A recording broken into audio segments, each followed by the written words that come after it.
Good evening, dreamers, and welcome to the Cine-Goth.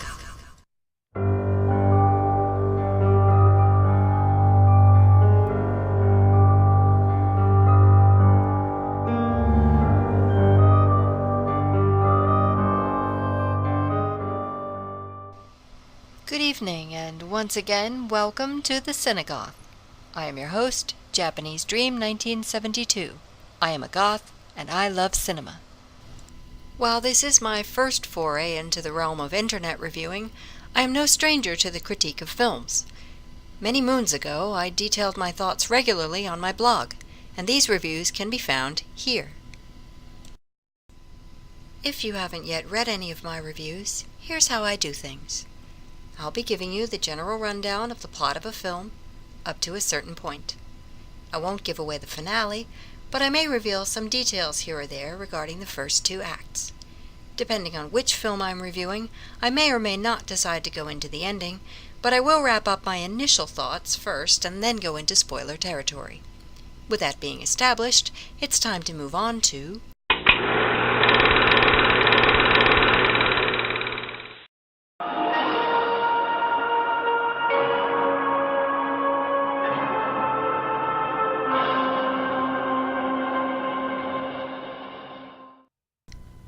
Based on the novel by Henry Farrell and reportedly filmed in only 10 days, the 1970 ABC TV movie How Awful About Allan was produced by Aaron Spelling, who produced or executive produced practically everything back in the day, including such series and TV movies as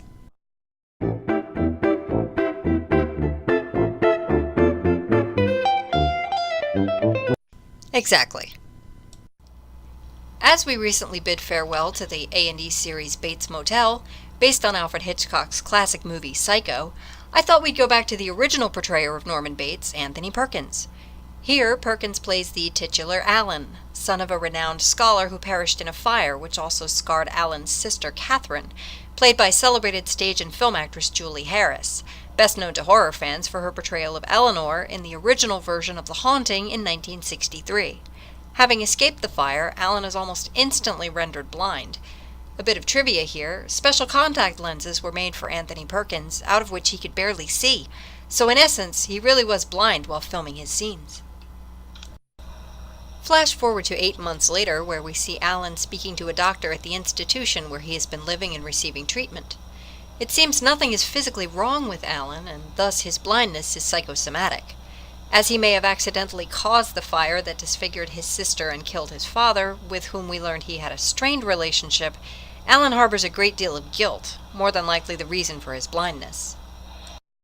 However, he seems to have made enough progress for the doctor to send him home to live with Catherine. The doctor gives Allan the name of a mental health professional in his area and recommends Allan record himself venting his thoughts, concerns, and problems. There's a wonderful line here as Allan is informed that Catherine has arrived precisely at the scheduled time to pick him up, where he says, "Someday, somewhere, Catherine will be late and the world will shatter."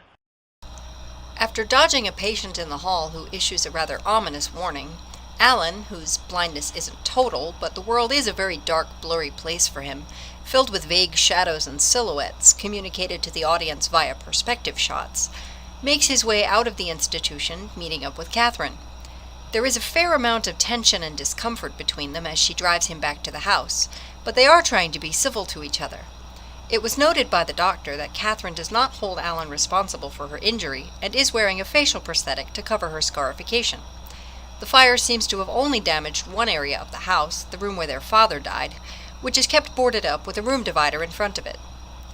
Allan doesn't want to receive any visitors just yet, even his former near-fiancée Olive, played by Joan Hackett, who gradually becomes more a part of the story, as Catherine asks Olive to check on Allan when she is at work, even going so far as to give Olive a key to the house. Catherine is planning to rent out a room in their family's large home to a lodger, a student named Harold, who is unable to speak very much due to a throat injury. We later see Allan talking into his tape recorder, verbalizing his apprehension at Harold's impending presence. Perhaps my apprehensions are unfounded. What do I care how he looks at me, or what he thinks of me, this student? This is a house. It's not a courtroom. I'm not on trial here. Harold comes to the house to check out the room before Catherine gets home from work, has a brief interaction with Allan, and leaves.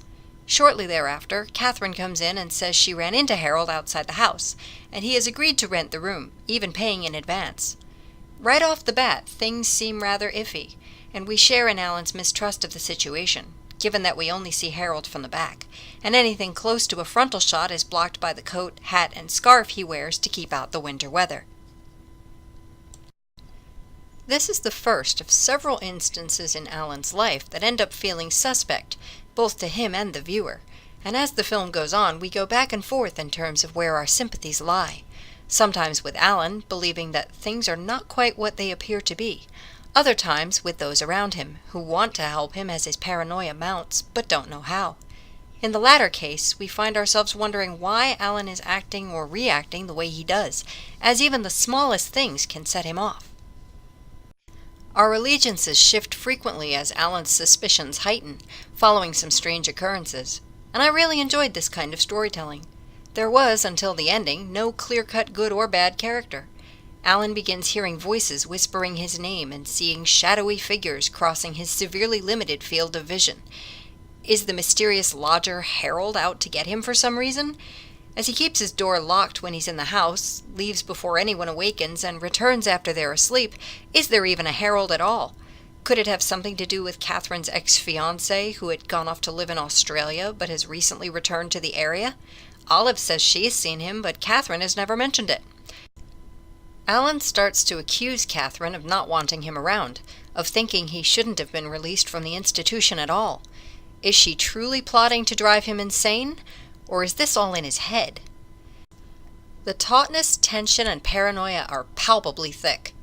At one point in the film, Olive convinces Allan to accompany her as she goes to run an errand, and Allan's tension skyrockets as he overhears some university students nearby, chatting and laughing over something quote-unquote crazy, believing their merriment to be mocking him.